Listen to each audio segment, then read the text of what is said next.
பதனி கடி சரி நி சா சா சா சா சா சா சா பதனி கடி சரி சரி பதனி கடி சரி நி மா மா மா ரே ரே சா மா மா மா ரே ரே சா நி வச்சு நம்ம வந்து எண்ணெய் ஊற்றி வெங்காயத்தை பொடியாக நறுக்கி வணக்கி வரணும்.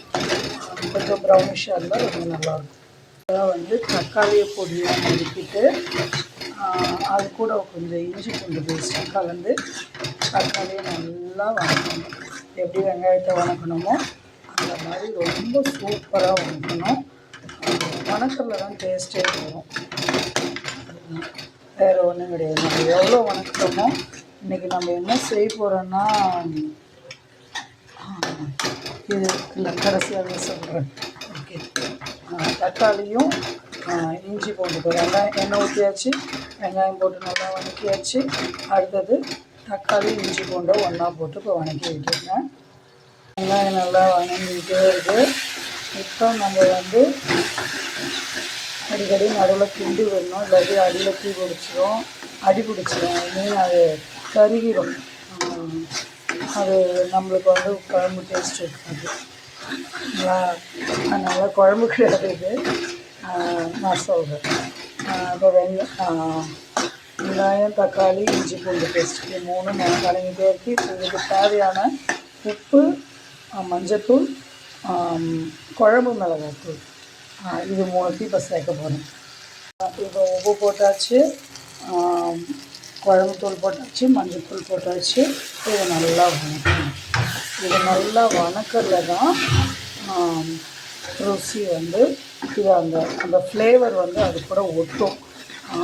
இதை குழம்புத்தூள், இஞ்சி பூண்டு, வெங்காயம், தக்காளி, உப்பு இதெல்லாம் ஒன்றா சேர்ந்துக்கிட்டு இருக்கு. இப்போ இதெல்லாம் ஒன்றா சேர்ந்து நம்ம வந்து இது நல்லா அப்படியே கொஞ்சம் இன்னும் கொஞ்சம் நல்லா சுருண்டு வரட்டும். வெயிட் பண்ணுவோமே.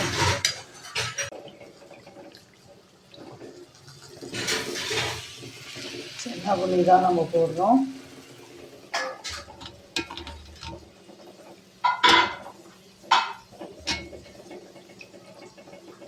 நல்லா அலசிட்டு போடணும்.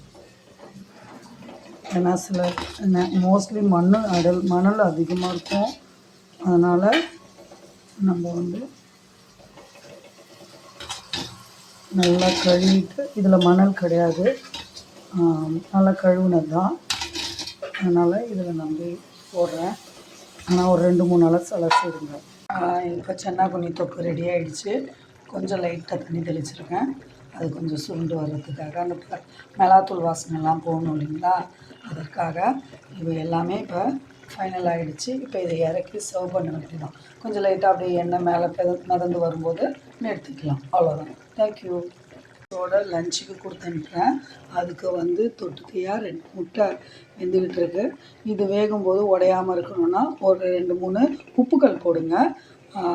முட்டை வந்து வெடிக்காமல் நல்லபடியாக வந்து சூப்பராக உரிச்சு எடுத்துடலாம்.